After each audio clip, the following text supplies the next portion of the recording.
Bismillahirrahmanirrahim. Assalamualaikum warahmatullahi wabarakatuh. Alhamdulillahirabbil alamin. Salatu wassalamu ala asyrofil anbiya'i wal mursalin wa ala alihi wa sahbihi ajmain, amma ba'du. Usikum wa nafsi bi taqwallahi faqad fazal mu'minun al muttaqun as-shadiqun. Jamaah yang dimuliakan Allah, Bapak-bapak, Ibu-ibu dan saudara-saudara kaum muslimin rahimakumullah. Alhamdulillah pada malam hari ini kita bisa melanjutkan kajian kita tentang keluarga sakinah meskipun mundur satu hari karena ada kesalahan teknis. Insya Allah selanjutnya nanti kita bertemu setiap Kamis kedua dan keempat insya Allah. Kemarin kita sudah membahas tentang ilmu, bagaimana menjalani kehidupan terutama berumah tangga berdasarkan logika dan berdasarkan ilmu itu berbeda. Seringkali apa yang tampaknya masuk akal ternyata begitu kita mendapatkan ilmu dari Rasulullah ternyata tidak sama. Nah, karena itu maka mulai malam ini kita akan mencoba menjelaskan ilmu-ilmu tentang berkeluarga. Kita mulai dari kajian tentang menggapai sakinah di dalam keluarga. Bagaimana caranya mewujudkan keluarga sakinah itu? Karena banyak orang yang menikah dan pengen mendapatkan keluarga yang sakinah tapi tidak tahu caranya. Mereka mengira kalau mendapatkan suami yang tampan atau istri yang cantik, mereka mengira kalau badannya sehat, ekonominya lancar, maka rumah tangga mereka akan sakinah, padahal tidak seperti itu. Kita mulai dari yang pertama.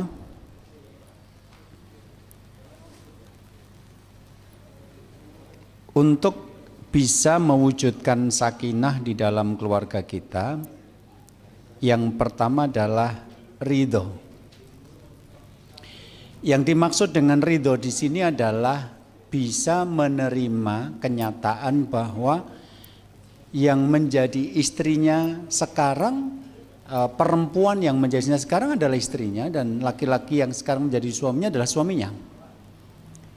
Ini kalimat yang sederhana, tapi jujur saya banyak sekali menemukan keluarga yang ternyata akar persoalannya itu mereka belum bisa menerima kenyataan bahwa sekarang yang jadi istrinya itu ada istrinya dan yang jadi suaminya adalah suaminya. Jadi banyak orang yang menikah bahkan sampai memiliki anak, tapi itu hatinya masih mikirkan orang lain gitu. Saya pernah ketemu kasus begini. Ada sepasang suami istri datang ke tempat saya. Kemudian yang suaminya menceritakan, Ustadz, bagaimana cara menumbuhkan rasa cinta kepada istri, karena saya menikah sudah 2 tahun, tetapi semakin hari kok malah semakin benci sama istri.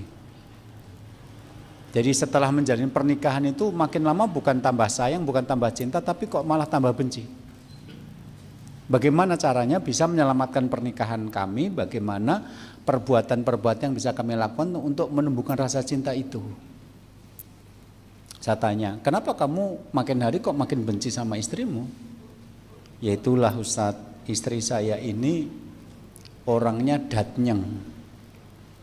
Ini oke nyeng itu bang, ini date gitu ya. Jadi kalau saya pulang ke rumah, misalnya dia pengen bersih-bersih kamar ya bersih-bersih, kalau tidak ya tidak. Pengen bikinkan minum hangat ya bikinkan, kalau tidak ya tidak. Pengen ngepel lantai ya ngepel, kalau tidak ya tidak. Tapi sering tidaknya gitu.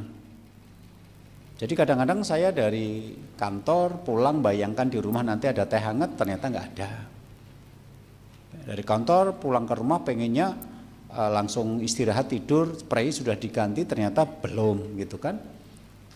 Jadi itu yang membuat saya jadi jengkel sama istri. Akhirnya kadang-kadang saya ndak niat pulang gitu loh. Yang ngopo mulih yang tekan omah paling yukur kaya ngono misalnya. Kemudian alhamdulillah mereka konsultasinya kan berdua. Kalau berdua itu kan enak langsung dikonfrontir. Kalau yang datang cuma suaminya tok atau istrinya tok, berarti kan saya harus menerima cerita versi yang datang itu. Tapi kalau berdua kan bisa langsung ditanyakan. Maka saya langsung nanya sama yang perempuan, ibu betul yang diceritakan bapak? Kalau memang ibu pengen bersih-bersih ya bersih-bersih, kalau tidak ya tidak, pengen masak ya masak, kalau tidak ya tidak, pengen bikin minum ya bikin minum, tidak ya tidak. Jawabannya itu mengejutkan saya karena si perempuan mengatakan, betul Ustadz, saya memang seperti yang diceritakan suami. Dan itu saya sengaja. Loh, kenapa disengaja? Bukankah ibu orang pengajian yang tahu bahwa ciri-ciri perempuan soleha itu apabila dipandang menyenangkan, apabila diperintah mentaati, dan apabila diberi nafkah menerima? Anda kan sudah tahu ilmunya seperti itu. Kenapa begitu Anda suami Anda pulang Anda tidak menyenangkan? Akhirnya si istri cerita, lah bagaimana Pak Ustadz? Saya menikah dengan suami saya melahirkan anaknya, saya ngurusi rumah. Suami saya tuh pengennya pulang sampai di rumah, anak sudah mandi, spray sudah diganti, tempat sudah bersih, minuman hangat sudah tersedia. Dia mandi pakai air hangat, kemudian setelah itu selesai dia masuk kamar, kemudian dia buka laptop dan dia chattingan sama mantannya. Saya nggak mau dong begitu. Kalau dia memang mau kembali sama mantannya, silakan kembali, tinggalkan saya. Kalau dia sudah memilih saya jadi istri, tinggalkan mantannya. Jangan seperti sekarang, saya suruh ngurusi keluarganya, tapi hatinya masih terpaut sama mantannya. Wow, ladalah. Sing sontoloyo tiba sing lanang gitu loh.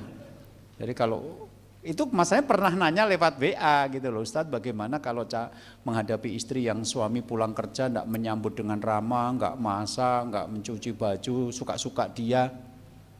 Ketika itu pertanyaan lewat WA, jawabannya kan dibina atau dibinasakan kan gitu. Nah iso mbok dandani ra iso ya wis ganti anyar to Mas, angel-angel men golek urip. Tapi begitu ketemu langsung kan ternyata kasusnya berbeda. Kenapa istri Anda begitu? Lah karena Anda masih ingat sama mantan, sampai hari ini masih berhubungan. Jadi akhirnya saya mengatakan kepada mereka, sebenarnya masalah rumah tangga kalian berdua itu mudah solusinya. Loh kok bisa Ustadz, kami jalani rumah tangga 2 tahun ini aja berat banget kok. Hampir tiap hari bertengkar kok, kata Ustadz mudah itu gimana? Iya, aslinya masalah rumah tangga itu gampang kok. Kamu percaya kepada Allah bahwa sekarang istriku dia, titik. Sekarang suamiku dia, titik, selesai. Kenapa kalian bermasalah? Karena istrimu dia tapi kamu memikirkan perempuan lain, karena suamimu dia, kamu memikirkan laki-laki lain. Yang seperti ini ternyata tidak sedikit. Jangan-jangan yang malam ini datang termasuk ada yang begitu gitu loh. Hari ini Anda punya istri tapi jek mikir mantan loh. Kapan reuni kok neng lockdown ora neng reuni piye to? Itu loh. Jadi banyak Pak, banyak orang yang menikah tapi dia belum bisa menerima kenyataan bahwa memang inilah istri yang dipilihkan Allah untuk saya, inilah suami yang dipilihkan untuk saya. Jadi ada suami itu nikah punya anak, tapi sama istrinya sewenang-wenang. Begitu nanti ditegur kok karo bojomu kaya ngono, ya wis ben aku bojo sing milike mbokku kok. Karep ora nikah karo kuwi kok. Masih ada yang begitu, Pak. Lah itu pertanyaannya, wong melu pengajian ora sing kaya ngene iki gitu loh, Pak. Jadi banyak sekali orang-orang yang menikah, faktanya dia tidak bisa menerima kenyataan bahwa sekarang ini yang menjadi pasangannya adalah takdir jodohnya. Kenapa begitu? Karena kita orang beriman. Anda suka dengan seorang, orang itu suka dengan Anda pun belum tentu menjadi suami istri. Nggak usah jauh-jauh, nggak usah jauh-jauh. Contohnya siapa? Ya Nabi kita sendiri, Nabi Muhammad SAW. Sebelum diangkat menjadi Nabi, Muhammad muda itu jatuh cinta dengan seorang perempuan namanya Fakhitah. Sepupu tunggal mbah. Fakhitah itu anaknya Abu Thalib, kakaknya Ali bin Abi Thalib. Jadi nek sengan Nabi Muhammad itu anak Pak Dine. Dan Fakhitah pun jatuh cinta kepada Muhammad. Jadi mereka adalah sepasang pemuda-pemudi yang sama-sama jatuh cinta. Kemudian Muhammad melamar Fakhitah ini dan ditolak. Apakah Muhammad kurang tampan? Tampan. Kalau nggak percaya lihat aja yang kajian pada maghrib tadi. Menjelaskan tentang ciri-ciri fisik Nabi Muhammad, kitab itu. Apa kurang gagah? Gagah. Apa kurang bangsawan? Bangsawan, darahnya biru, birunya biru dongker Pak, ora biru ndok bebek gitu loh, biru dongker sudah. Tapi kenapa ditolak? Karena Fakhita sudah terlanjur dijodohkan dengan laki-laki lain, dan itu adalah adat yang dihormati pada saat itu. Akhirnya Muhammad tidak menikah dengan Fakhita, padahal saling jatuh cinta. Jadi bisa saja terjadi jenengan mencintai si Sri, bojone saiki Markonah, bisa jadi gitu loh. Bisa jadi jenengan cintanya sama Bambang, ternyata nikahnya sama Mukidi, bisa jadi gitu loh Pak. Kalau Anda cuma bermain-main dengan cinta, Anda akan menyesal. Kenapa sih aku bisa nikah dengan kamu?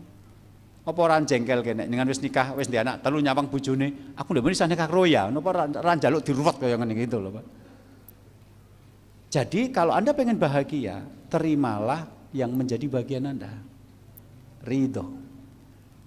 Jadi kalau hari ini Anda merasa rumah tangga Anda bermasalah, bisa jadi penyebabnya adalah Anda belum bisa menerima kenyataan takdir jodoh Anda bukan yang Anda harapkan.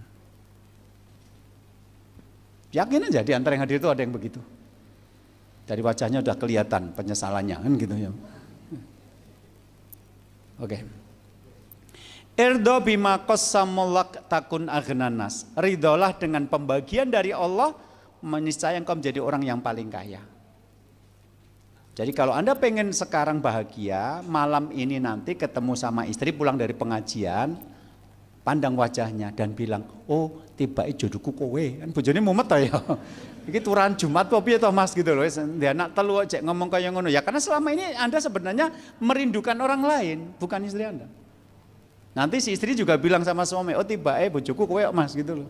Kenapa? Karena selama ini mungkin dia menjadi istri Anda, tapi hatinya terpaut sama laki-laki lain. Yakin, ada orang-orang seperti ini banyak. Saya ketemu banyak sekali. Maka kunci untuk membuat keluarga sakinah adalah dimulai dari menerima siapa yang menjadi pasangan Anda. Itu pilihan Allah, itu takdir Allah.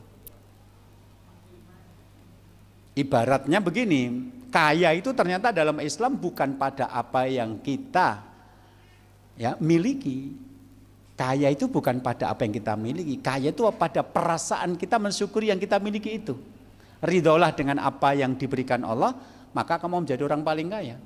Jadi kekayaan itu bukan Anda misalnya saya punya barang lebih mahal dari jenengan. Secara harta saya lebih kaya, tapi apakah lebih bahagia? Tidak. Karena orang yang memiliki barang tapi tidak puas itu menginginkan barang yang lebih baik lagi. Anda punya pit motor, anyar, ya, misalnya, apalah Nmax misalnya.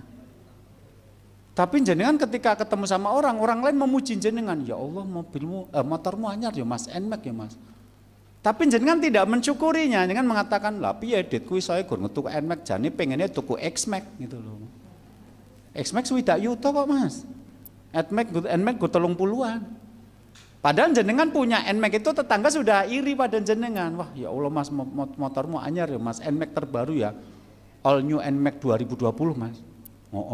Tapi aku aslinya pengennya X-Max kok. Kan jadi susah nek gitu. Tapi nek jenengan punya motor second, harganya cuma 7 juta, tapi nek di acara lockdown kayak gini harga 7 juta udah bagus loh. Karena banyak orang yang tidak punya uang akhirnya banyak harta benda yang dijual. Anda mungkin diece tonggone ya 30 tahun nikah motor rego 7 yutonan. Tapi jangan bisa saja mengatakan, alhamdulillah Ustadz, saya sudah nabung, saya prinsipnya jangan sampai beli motor itu pakai cicilan atau hutang, kredit, makanya saya nabung. Alhamdulillah kemarin saya beli motor harga 7 juta tapi masih bagus Ustadz, itu kalau kondisi normal harganya 10 juta, tapi karena ini ada orang perlu, di suasana lockdown dijual cuma 7 juta Ustadz, alhamdulillah. Orang lain menganggap harta Anda cuma segitu, tapi Anda mensyukurinya. Alhamdulillah. Alhamdulillah Ustaz, niku nggih second tapi masih baik. Tapi ya saya nggak bisa banter-banter Ustaz, wong ya motor lama. Tapi justru nggak banter itu jadi romantis. Kalau lewat jalan di kampung itu kan banyak lubang Ustaz, jadi nggak bisa banter-banter. Begitu ada lubang ngerem, begitu ada lubang ngerem. Istri saya seneng karena pada saat ngerem itu terjadi gaya sentrifugal. Jadi begitu dikirim set, yang di belakang maju set gitu loh. Lah istri saya kan gemuk Ustadz, mengandung banyak lemak. Lemak itu kan menghangatkan gitu loh. Daripada naik mobil, sing lenang nyopir, sing wedok nyangkene perengatur ra omong-omongan. Mending numpak pit ngono sederong apa dirim tapi terus nempel, mundur sithik, nempel meneh, mundur sithik gitu. Jadi ini mengajarkan kepada kita bahwa bisa jadi suami Anda nggak ganteng-ganteng banget, bisa jadi istri Anda nggak cantik-cantik banget, tapi Anda sudah mengatakan ya sudah, dialah perempuan yang dipilihkan menjadi istri saya. Ya sudah, dialah suami yang diberikan Allah untuk saya. Selesai. Lewat di depan Anda orang cantik kayak apa, ganteng kayak apa, jangan tidak tertarik. Rumah tangga Anda sakinah dan selamat. Banyak orang sudah punya istri cantik atau punya suami ganteng, ternyata masih pengen yang lebih ganteng dan lebih cantik, ya tetap saja nggak sakinah. Oke. Nah, ini adalah perkataan Salman Al-Farisi. Jadi waktu itu Salman ini diminta oleh Salman itu meminta tolong kepada Abu Darda. Salman itu orang Persia, maka disebut Salman Al-Farisi. Salman orang Persia, jenengan Al-Indonesia, orang Indonesia. Sama Rasulullah mu'akhoh dipersaudarakan dengan Abu Darda, orang Madinah asli. Akhirnya mereka menjadi saudara dalam Islam, dipersaudarakan Rasulullah. Nah, suatu ketika Salman itu tertarik kepada seorang perempuan, pengen menikahinya. Tapi mau ngelamar takut, salah, wong dia orang Persia, mungkin nggak ngerti adat istiadat setempat, maka dia minta tolong sama Abu Darda. Aku njaluk tulung nglamarno wong wadon kae. Oh, ya sudah, ayo. Akhirnya mereka berdua berangkat ke rumah perempuan itu. Salman menunggu di luar. Abu Darda masuk ke dalam rumah, kemudian menyatakan kepada tuan rumah maksud kedatangannya. Saya kesini untuk melamar putri Bapak. Tapi bukan untuk saya, untuk saudara saya, namanya Salman. Dia ada di luar. Salman itu sahabat Nabi terkemuka, ashabikunal awalun, orangnya pinter. Salman ini arsitek perang Khandaq. Ya. Jadi dipuji-pujilah Salman itu. Begitu selesai dipuji-puji, tuan rumah mengatakan begini, amma Salmanu falanu zawijuhu walakinna nuzawijuka. Nek cara Jawa ngeten, Mas, nek nggo Salman, kula mboten badhe nikah ke anak kula kalian piyambake. Ning nek jenengan gelem, jenengan mawon. Apa ora seneng kaya ngono kuwi, gitu loh. Jadi nek jenengan mau, Anda saja yang jadi menantu saya nggak mau dengan Salman. Bukan berarti Salman jelek, wong ini belum ketemu kok, Salman masih di luar kok. Tapi kan ada orang misalnya pengen punya mantu, ya wong Solo wae lah, aku gah duwe mantu wong Sunda apa wong Kalimantan. Engko ndak ketemu karo putuku 10 tahun pisan, ketemu pisan baru pengen wis meninggal dunia gitu loh. Kan ada orang tua yang begitu, wis lah golek mantu wong Solo wae to Mas Sandata atau kan ada yang begitu. Ini kan orang Persia. Intinya pada waktu itu Abu Darda keluar dari rumah itu kemudian mengatakan kepada Salman, ya akhi, aku sudah melamar perempuan itu, tapi ternyata justru aku yang terima menjadi menantu. Nek Salmane wong Karanganyar, kok jahat ya, mbok pek dhewe ya, makan rumput tetangga ya gitu loh. Enggak. Salman mengatakan begini, anna ahaq wa nastahya minka an akhtubaha wa qad ta'ala qadhalaka. Rasa isin, kudune sing isinke aku, wong iso nglamar dhewe dadak njaluk tulung. Ya wis, aku wis nglamar wong wadon kuwi ning nyatane Gusti Allah nakdirke dadi bojomu. Sudah. Jadi ini ada takdir jodoh. Salman suka perempuan itu sukanya nikah sama Abu Darda. Ya sudah, akhirnya perempuan itu menikah dengan Abu Darda. Jadi ojo peh kowe seneng karo perempuan atau laki-laki terus ndak menikah dengan dia terus bunuh diri ngono kuwi mergo kowe kok nonton sinetron gitu loh. Melu pengajian. Tidak selalu orang yang Anda cintai, bahkan ketika orang itu mencintai Anda pun nanti menjadi suami istri. Tidak selalu seperti Nabi Muhammad dengan Fakhitah tidak menjadi suami istri. Salman dengan perempuan tidak menjadi suami istri, malah sekarang perempuan itu menjadi Ummu Darda.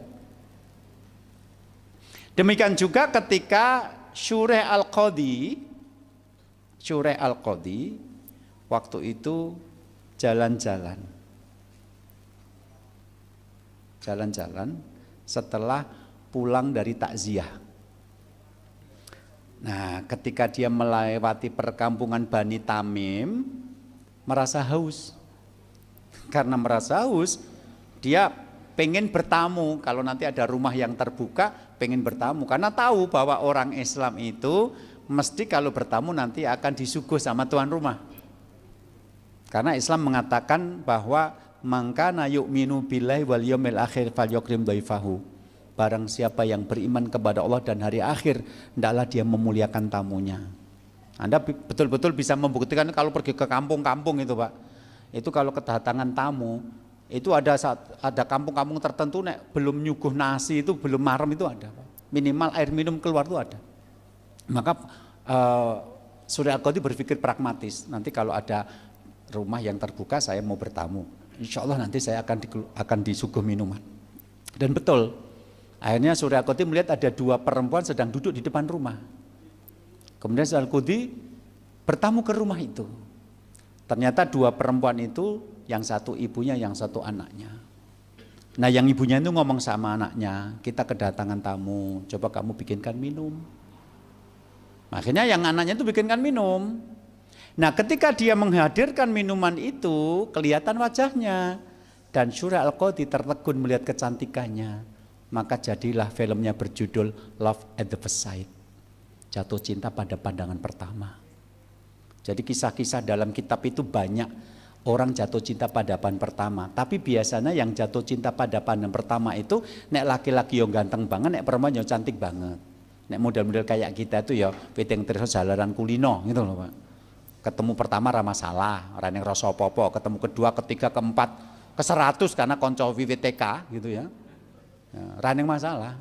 Tapi begitu nanti bapak jenengan sakit, pas tidak ada di rumah, ternyata masnya itu yang ngantar ke rumah sakit. Oh, tiba ide perhatian, lah jadi muncul rasa senang. Itu mergo kulino ketemu pisan, jarang sekali di antara kita yang langsung jatuh cinta. Tapi kisah-kisah jatuh cinta pada yang pertama itu ada. Akhirnya Surya Al-Qadhi bertanya kepada perempuan yang tua itu, ini siapa? Putri saya. Masih kosong apa sudah isi? Maksudnya sudah masih sendiri atau sudah menikah? Masih kosong, maksudnya belum menikah. Boleh saya melamarnya? Boleh. Siapa yang nggak mau punya menantu Hakim Agung Surya Al-Qadhi? Siapa yang nggak mau punya menantu Hakim Agung? Boleh, silakan. Nah, hari itu juga mereka langsung diproses dinikahkan. Nggak perlu menunggu 2 minggu seperti KUA di Indonesia gitu, Pak ya. Langsung diproses, langsung menikah. Nah, begitu selesai menikah, Surya Al-Qadhi pulang ke rumah, istrinya ini didandani. Malamnya diantar ke rumah. Nah, pada malam itu terjadi dialog begini. Salah satu dialognya begini. Fa innahu qad kana laka fi qaumika man tatazawwaj minha wa kana li fi qaumi man atazawwaj minhu walakin idza qadal amrun kana maf'ula. Istrinya Surya Al-Qadhi mengatakan begini, fa innahu qad kana laka fi qaumika man tatazawwaj minha. Sesungguhnya ada perempuan dari kaummu yang bisa kamu nikahi menjadi istrimu. Wa kana li fi qaumi man atazawwaj minhu, dan ada laki-laki di kaumku yang bisa aku pilih menjadi suami. Jadi nek coro nalar agar rumah tangga jenengan nanti tidak banyak masalah, pilihlah suami atau istri yang punya banyak kemiripan. Nek satu kampung, satu suku, itu kan banyak kemirikan. Selera makannya sama, jenengan sama-sama orang Solo. Makanannya manis, gurih. Coba nanti jenengan nikah karo wong Padang, esuk-esuk wis bangsane mbleketrek nganggo santen kabeh, pedes kabeh. Atau Anda nikah, ternyata nikahnya dapat orang Maluku. Teman saya dapat orang Maluku bingung, Pak. Pas dia ke tempat mertuanya sana. Kenapa? Lah bar subur eneng apa-apa. Enenge gur kopi karo gedang goreng. Makan itu nanti keluarnya jam 10, itu pun ujungnya bukan nasi, tapi apa? Kapurung, sagu. Lah sagu ki nek wong ra kulino kaya mangan lem, mleketrek ngono kae. Dadi mangane ra disendok ning diseruput, serut gitu. Nah, padahal di sini jam 5 esok wis golek soto apa pecel apa nasi liwet gitu loh, Pak. Nunggu sampai jam 10 itu rak gampang.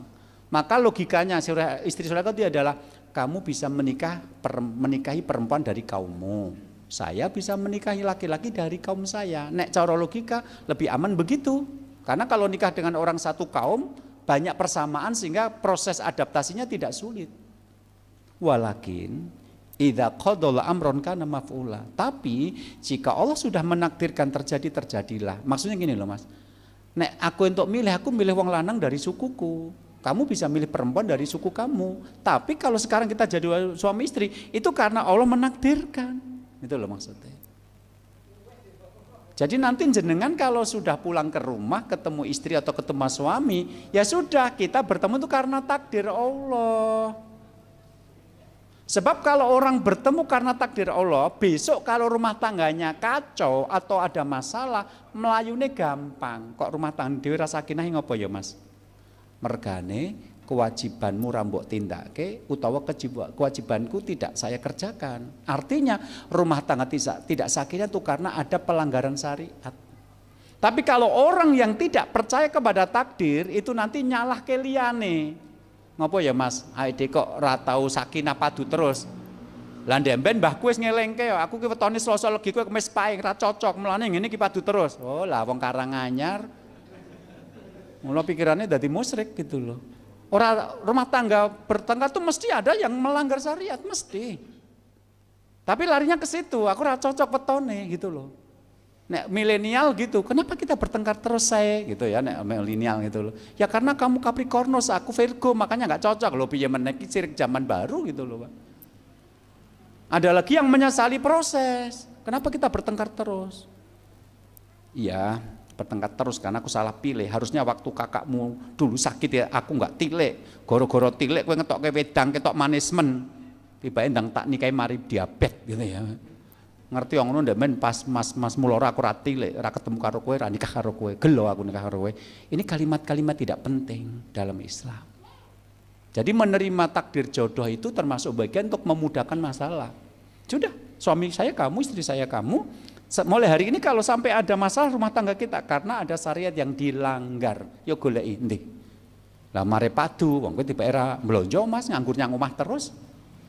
Ya mare padu wong nek wong lanang mulih kowe ra gaweke wedang merengut, nek ayu lumayan, elek. Elek merengut kan medeni to, Pak, kaya masuk rumah hantu to jadinya gitu. Ya kowe mulai sesuk mes semo nek aku mulai. Ya kowe nyambut gawe Mas mlonjo ora nganggur terus. Kan begitu, ora petone, ora bintange, ora ndek men ketemune nyang ngendi gitu, bukan itu yang dipersoalkan. Jadi percaya kepada takdir jodoh itu penting dalam konteks membangun keluarga sakinah. Jadi yang kita temukan begitu ya, bagaimana Rasul akhirnya tidak menikah dengan Fakhita padahal sama-sama jatuh cinta. Bagaimana Salman akhirnya tidak menikahi perempuan yang disukai karena perempuan itu memilih menikah dengan Abu Darda. Bagaimana Surah Al-Qadhi dan istrinya yang mengatakan ya sudah, ini karena Allah menakdirkan terjadi maka terjadilah. Enggak boleh kita menyesali. Wah nek ngono aku ndek tak milih perawan Solo wae ora perawan Kalimantan gitu. Nah itu jadi masalah. Jadi ini katanya judulnya kayak sederhana Pak. Terima, ridholah pasangan. Tapi faktanya memang di lapangan banyak sekali orang-orang yang rumah tangganya itu bermula dari ketidaksiapan menerima pasangannya. Oke lanjut.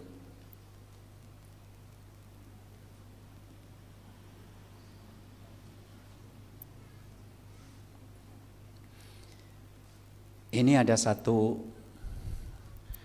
riwayat yang luar biasa menurut saya dalam kitab Ighathatul Lahfan. Suatu ketika Allah berfirman kepada Nabi dari kalangan Bani Israel. Firman Allah begini, Adrikli latifal fatnati wa khafiyya lutfi fa inni uhibbu dzalik. Qala ya Rabbi wa ma latiful fatnati qala in waqa'at 'alaika dubabatun fa'lam ani ana qatuha fas'alni arfa'ha. Qala wa ma khafiyyu lutfi qala idza atatka habatun fa'lam ani ana dzakartuka biha. Jadi pada suatu ketika Allah berfirman begini, Adrikli latifal fatnati wa khafiyya lutfi fa inni uhibbu dzalik. Milikilah untukku latiful fatna, lembutnya kecerdasan, wa khafiyyu lutfi, dan samarnya kelembutan. Dadio menungso yang punya Lembutnya kecerdasan dan samarnya kelembutan. Wis piye kowe mumet to dengan ngrungokke gitu. Jadilah manusia yang memiliki samarnya latiful fatnah itu adalah lembutnya kecerdasan, wa khafiyul lutfi itu adalah samarnya kelembutan. Kuwi apa meneh? Maka Nabi ini kemudian mengatakan, ya Rabbi wa ma latiful fatnah. Ya Allah ya Rabbku, apa yang dimaksud dengan lembutnya kecerdasan itu apa? Maka Allah menjawab, in waqa'at alaika dubabatun fa'lam ani aqatuha fas'alni arfa'ha. Kalau ada seekor lalat yang terbang kemudian menghinggapi dirimu, ketahuilah aku yang menerbangkan lalat itu, maka mintalah kepadaku untuk mengangkatnya, menerbangkannya agar tidak menimbulkan bahaya atau penyakit. Jadi kalau seorang manusia mengerti bahwa misalnya ini banyak orang misalnya, tiba-tiba ada laler satu, ngeng kok mencelenya jenengan kurang liyane ngono lho. Barang siapa yang tahu bahwa seekor lalat yang terbang itu Allah yang menerbangkan, Allah yang menghinggapkannya pada dirinya, maka dia kemudian meminta kepada Allah agar membuat terbang kembali agar tidak menimbulkan madarat pada dirinya. Itu namanya memiliki lembutnya kecerdasan. Lembut tapi cerdas. Sementara hari ini orang sudah dikasih tsunami, sudah dikasih gempa bumi, tanah longsor, itu masih menganggapnya bencana alam biasa, nggak ada hubungannya dengan Allah. Ya, hari ini loh, orang-orang udah dikasih bencana besar, saya menganggap itu bencana alam, bukan karena Allah murka, bukan karena campur tangan Allah. Padahal riwayat itu mengatakan seekor lalat yang hinggap kamu, itu kamu harus tahu loh, Allah yang membuat lalat terbang, Allah yang membuat lalat itu hinggap kepadamu, maka mintalah agar Allah menerbangkan kembali. Kalau kamu paham seekor lalat Allah yang menerbangkan dan menghinggapkan, kamu jadi tahu, berarti kamu punya lembutnya kecerdasan. Wa ma khafiyul lutfi, kalau begitu apa yang dimaksud dengan samarnya kelembutan? Ya, apa samarnya kelembutan itu? Maka Allah menjawab, idza atatka habatun fa'alam ani ana dzakartuka biha.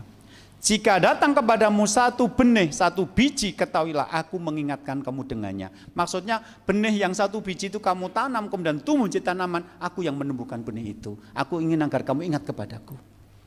Dan sekarang jenengan orang Karanganyar, petani, yang namanya benih biji sawi itu lah cilik banget toh, Pak. Cilik ireng, ku nek tiba nyangon karpet golek kurang gawean banget gitu loh. Nah, tapi jadi biji yang satu dan hitam dan kecil itu kalau nanti berubah menjadi tanaman, itu karena Allah yang menumbuhkannya. Jadi setiap kamu melihat tanaman dan kamu langsung istighfar, itu Allah yang menumbuhkan, berarti kamu punya samarnya kelembutan. Nah, maksud saya begini loh, nek seekor biji yang tumbuh itu agar Anda ingat kepada Allah. Nek seekor lalat yang terbang agar Anda ingat kepada Allah. Gimana suami dan istri Anda yang 70 kilo, 80 kilo, 60 kilo, kok dengan tiba-tiba lihat isi ngomong, aku bingung deh, men kok iso nikahi kowe? Lah tok iso iki piye to? Apa lagi mabuke lagi mari saiki gitu loh, dia anak telu kok ngomong kaya ngono. Jadi perempuan-perempuan itu kan rata-rata ya apa ya? Bobotnya kan antara 40 sampai 60. Kurang dari 40 berarti kuru, punjul kaos widak berarti lemu, nek wong wedok ngono kuwi gitu loh. Nah, nek wong lanang kan ya 70, tekane 80, nek kurang saka 70 wong lanang ya kuru lah. Kecuali cendek gitu. Nah, kalau lebih dari 80 berarti overweight, berarti kelemon gitu loh, Mas. Lah mosok daging sak mono okae 70 80 dengan kok ijek kaget, ketemu ndek men piye to? Kok iso tak dadi bojomu? Ra mungkin. Jadi Anda kurang cerdas gitu loh, Mas. Nek mempersoalkan istri dan mempersoalkan suami Anda berarti kurang cerdas. Kenapa? Karena Islam mengajari kita seekor lalat itu Allah yang menerbangkan, sebutir benih itu Allah yang menumbuhkan. Kalau kamu memahami itu, kamu punya lembutnya kecerdasan dan samarnya kelembutan. Jadi sekali lagi nanti pulang dari sini tatap istri dan tatap suami. Tatap yo, maksudnya menatap mata ora ditatap dijebleske lho ya gitu. Tatap istri, tatap suami dan bilang, oh tiba jodohku kowe, gitu aja loh Pak. Selama dia tidak melakukan dosa besar, bismillah, itu pilihan Allah. Tapi kalau dia melakukan dosa besar, urusannya lain lagi. Karena nanti kalau sudah melakukan dosa-dosa besar, itu mendatangkan perasaan tidak nyaman. Nah dengan teori-teori seperti ini, ilmu-ilmu seperti inilah kita nanti bisa percaya bahwa pilihan Allah adalah yang terbaik. Saya pernah punya teman ngaji, murid saya juga yang menjodohkan, saya yang mengenalkan, menta'arufkan, kemudian mereka berjodoh. Itu dia ngomong sama saya, Ustaz, aku karo bojoku urung iso nampa sampai dia anak telu. Ra iso nampa anak telu apa meneh nampa, recel kembar-kembar mungkin gitu ya. Begitu dia punya telu dia mengatakan, aku ndang anak telu aku lagi iso semeleh. Memang tibake bojoku ya kudune dheke kok gitu. Begitu nanti banyak masalah, bangkrut, usahanya, ada masalah apa, sakit dan macam-macam, ternyata istrinya yang bisa merawat, pas bangkrut istrinya bisa menemani. Ya memang nek bojoku dudu dheke, itu mungkin aku ya wis malah dadi banyak masalah. Setelah punya anak 3 saya baru bisa menerima bahwa memang jodoh saya dia. Jadi untuk yang pengantin-pengantin baru yang mungkin sampai hari ini kemarin dikenalkan sama ustadznya pakai ta'aruf nggak pacaran, mungkin dalam hatinya mengatakan kok aku itu ekuwito kan aku dunia itu ustadz ora murid ustadz gitu loh. Itu Anda yang mikir-mikir begitu, mungkin dijalani dulu aja. Insya Allah nanti setelah berapa tahun Anda bisa mengerti bahwa pilihan Allah adalah yang terbaik. Hari ini mungkin ilmu Anda belum menjangkau itu. Allah bisa. Nah karena pilihan Allah itu adalah yang terbaik dan kita sudah bisa ridho, bisa menerima, berarti fokus kita sekarang adalah islah, memperbaiki keluarga. Jadi apa?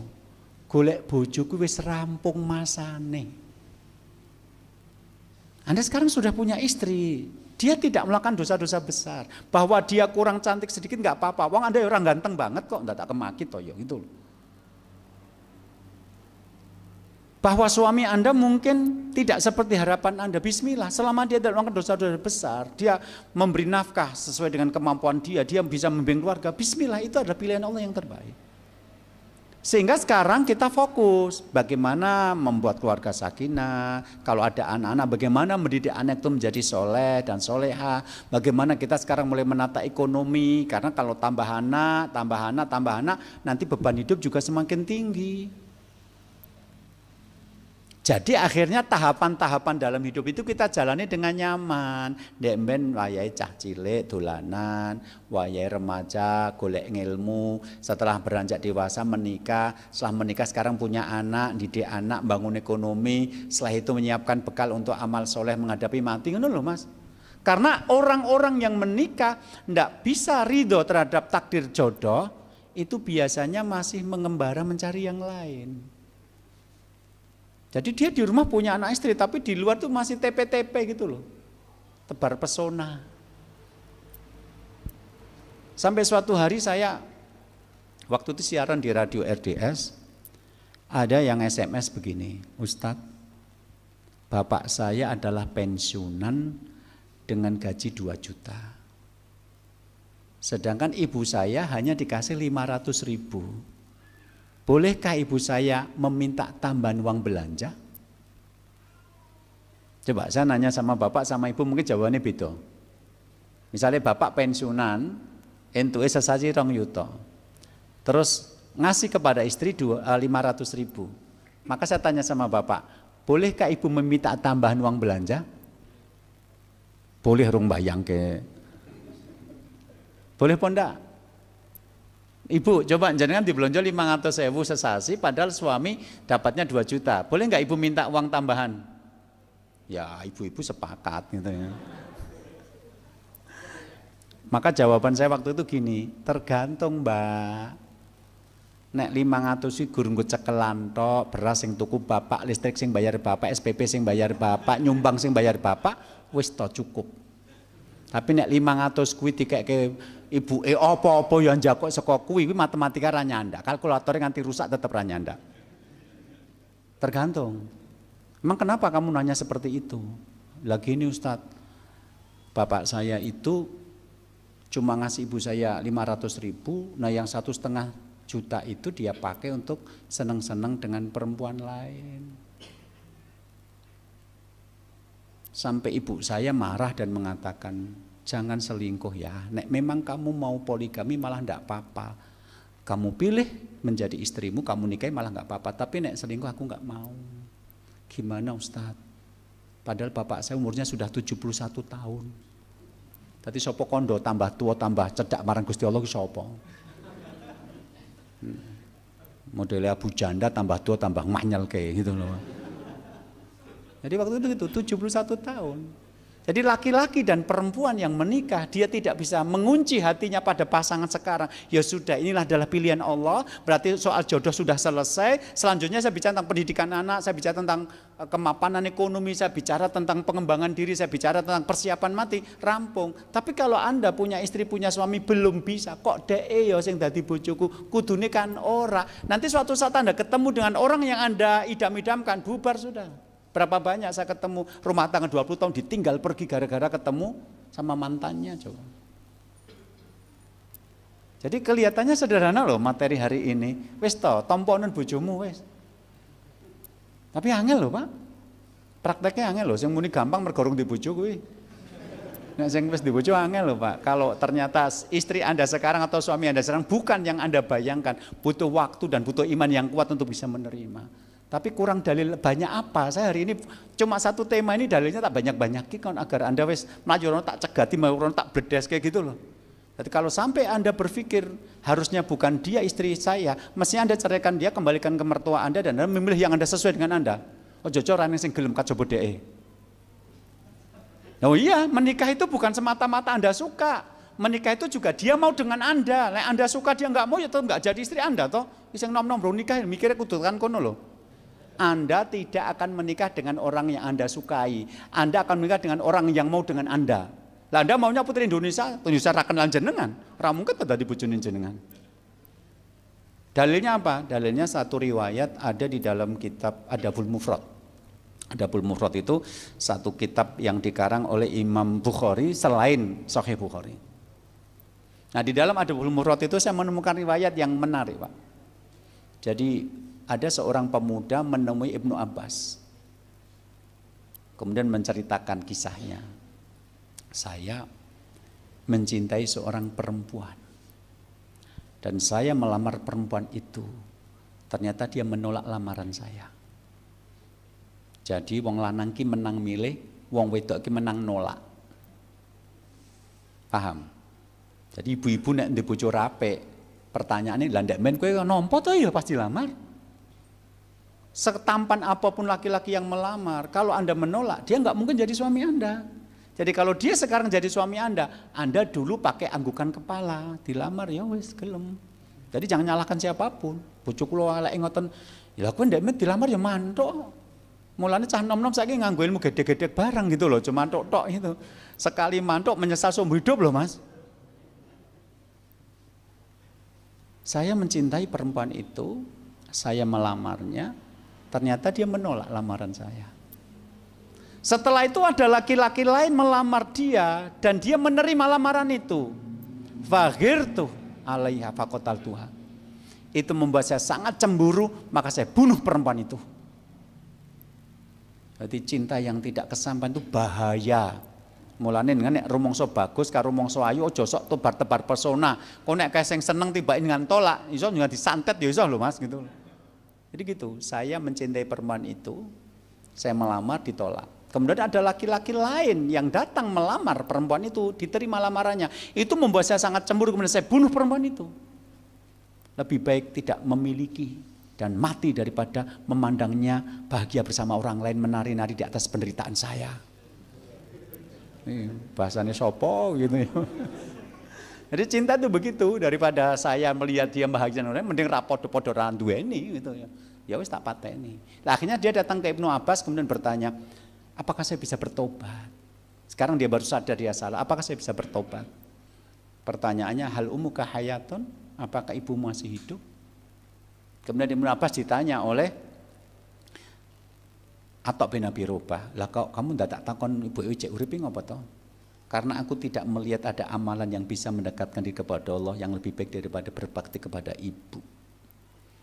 Jadi kalau kita masih punya masa lalu, dosa-dosa sebelum kita hijrah, memahami Islam dulu kita punya dosa-dosa besar. Ya kita bertobat kepada Allah. Tapi amalan yang paling mendekatkan kepada Allah dalam tobat kita adalah jenengan berbakti kepada ibu yang masih hidup. Nah, ini konteks hadisnya adalah berbakti kepada ibu, keutamaan. Tapi kan kalau kita baca ceritanya, ada loh orang yang menginginkan perempuan jadi istrinya, tapi perempuan itu nggak ingin, akhirnya menolak lamarannya. Kesimpulannya apa? Anda tidak akan menikah dengan orang yang Anda inginkan. Anda akan menikah dengan orang yang mau dengan Anda, gitu loh. Jadi jangan meninggikan keinginan, tapi meninggikan diri Anda, agar yang mau dengan Anda orang-orang yang bernilai tinggi, gitu loh. Kalau Anda cuma bikin kriteria calon istri ideal, calon suami ideal, tapi dengan tidak ideal, ya saya gelem sopo, gitu loh. Jadi daripada yang belum menikah itu, daripada jangan meninggikan kriteria, mending meninggikan kualitas Anda, sehingga jangan nanti kalau ngelamar siapapun diterima, wong Anda saking tingginya kok. Itu loh yang saya katakan tadi, Anda tidak akan menikah dengan orang yang Anda inginkan. Anda akan menikah dengan orang yang mau dengan Anda. Maka bikin orang yang mau dengan Anda adalah orang yang tinggi nilainya. Selesai. Oke. Jadi masa masa untuk melakukan menjalani proses hidup ini tuh sudah lewat. Ini saatnya saya masih kecil, saya main-main. Ini saatnya saya belajar menuntut ilmu untuk bekal masa depan saya. Ini saatnya saya menikah. Ini saatnya saya mendidik anak. Ini saatnya saya memanfaatkan ekonomi. Ini saatnya saya mengumpulkan amal soleh menjelang mati, gitu loh. Jadi proses hidup akhirnya bisa smooth, bisa enak. Ojo wiwit saiki nom nganti duwe anak telu pikiran gur wong wedok liya terus kan dadi aneh. Wong lanang liya wis tuwek, Pak. Mosok wis swidak taun jek nganggo klambi kremping-kremping bling-bling ki kaya wong kaya wong puber 12 gitu loh. Wong swidak taun iki patute nganggo mori gitu loh, wis meh mati ngono ndadak neko-neko gitu loh. Jadi banyak orang itu fase hidupnya jadi nggak normal, harusnya punya anak, didik malah nggak didik karena dia masih tebar-tebar pesona kepada orang lain. Nah, ini berbahaya dan sebenarnya kembali kepada kata kunci, ridho dengan siapa yang Allah takdirkan menjadi pasangan. Mereka kamu nggak ridho, pisah aja, kembalikan dia orang tuanya, kamu cari yang kamu inginkan. Daripada kamu tetap jadi suaminya sini tapi hatimu untuk orang lain, itu menyakitkan. Menyakitkan itu. Coba Anda punya istri atau Anda punya suami terus ngomong, aku jane karo kowe kepeksa nikah, aku ngenteni ketemu karo mantanku, ketemu mantanku tak tinggal kok. Aneh sing ngono kuwi lho, Mas.